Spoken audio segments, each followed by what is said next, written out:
let's say we have a negative 168 divided by 12. Well, you might have to write that out. So if we do, we make our division sign, put our uh, dividend underneath the division sign. Our divisor goes on the outside. I won't worry about sign. Divisor is our second number. So 12 goes into 16 one time. Multiply there. Put it there. Subtract, we get 4. Bring down our next number, 8. And then 12 goes into 48 4 times with no remainder. So our answer is 14, but a negative divided by a positive is negative. So if you need to, with the division problem, you might have to write it out. Okay? Now, there's some things you have to be careful with division. So let's talk about dividing by 1. Dividing by 1 is not that bad.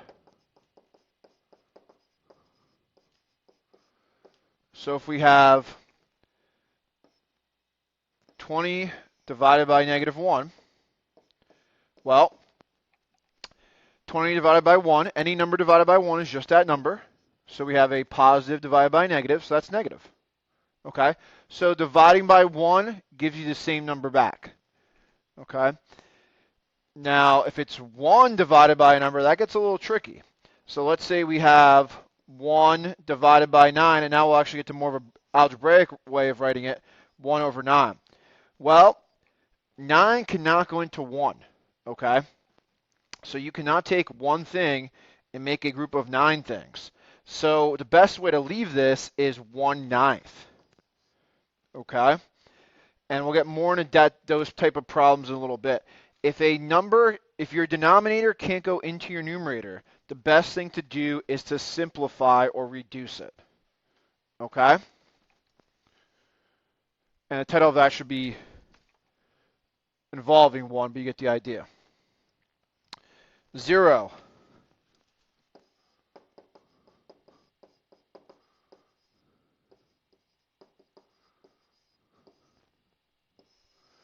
So let's say we have 0 divided by 7.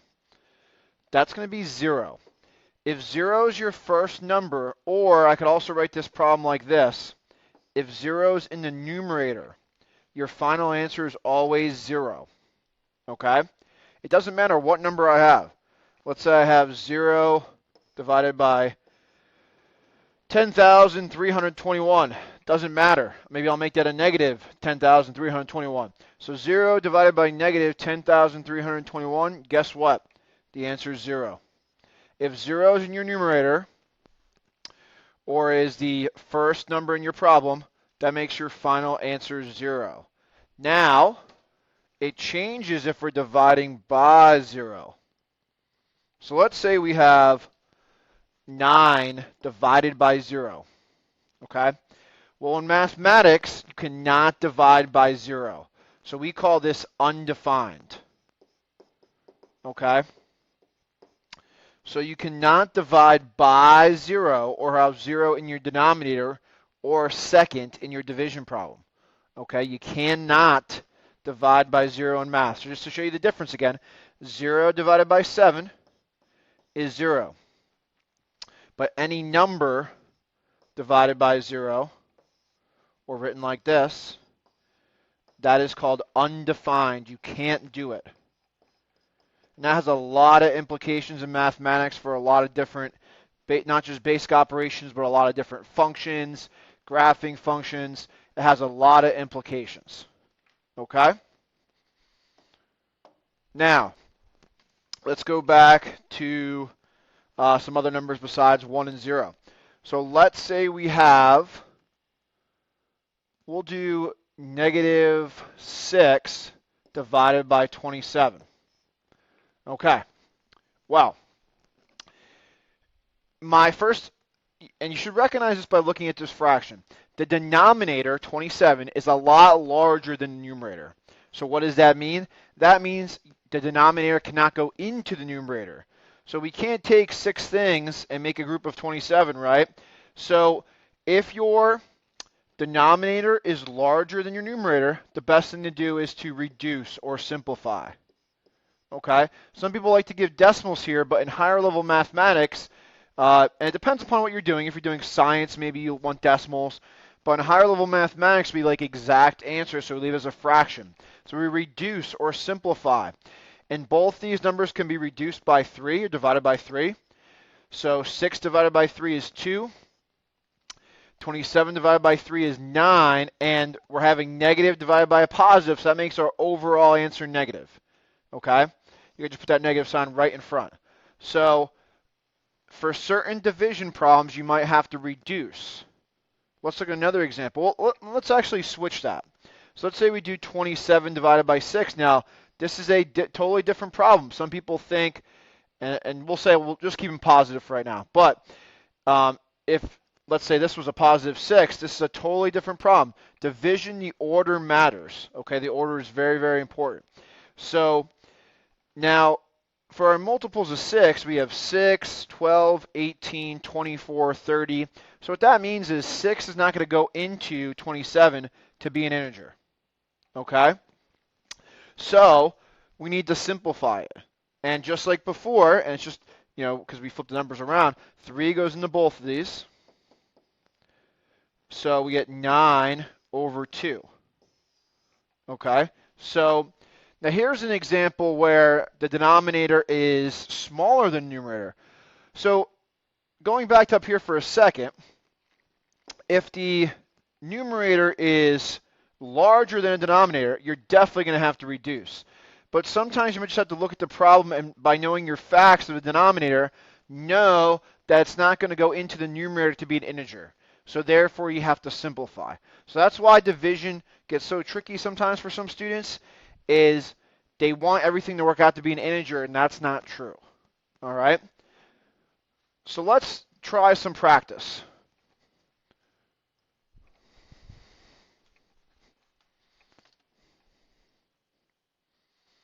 Okay, so here are 6 problems I want you to try on your own.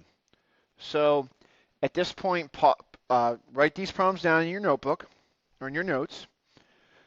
Pause the video, and then I'm going to go over them. So the next 20 seconds will be blank, but for you, pause the video and do these problems on your own.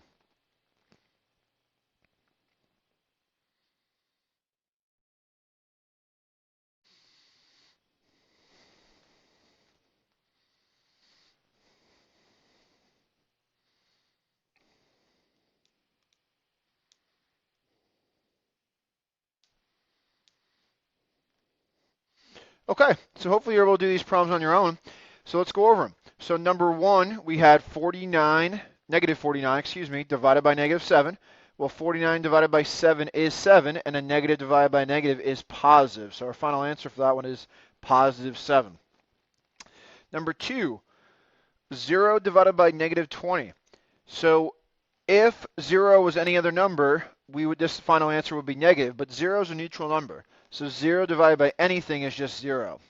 Okay? Now just so you're aware, if that problem was reversed, if it was negative 20 over 0, that would actually be undefined. So if 0 is in the denominator, or the number we're dividing by, it's undefined. Number 3, 44 divided by 4 is 11, and a positive divided by a negative is negative. All right? So now I get some harder problems. Number 4, negative 28 divided by negative 50. So before we do anything, we know a negative divided by a negative is positive, so our final answer is positive. But right away, you should kind of get a red alert in your head because the denominator is larger than the numerator. So there's no way on earth this is going to be an integer. We're going to have to simplify. So what you're trying to do is divide both these numbers by the largest number possible. If you look at them, they're both even numbers, so 2 goes into them. Okay, and if you don't use the largest number possible, you can always reduce it again. So 28 divided by 2 is 14, and 50 divided by 2 is 25. Remember, negative divided by negative was positive, and that's actually our final answer because that can't be simplified any further. Okay?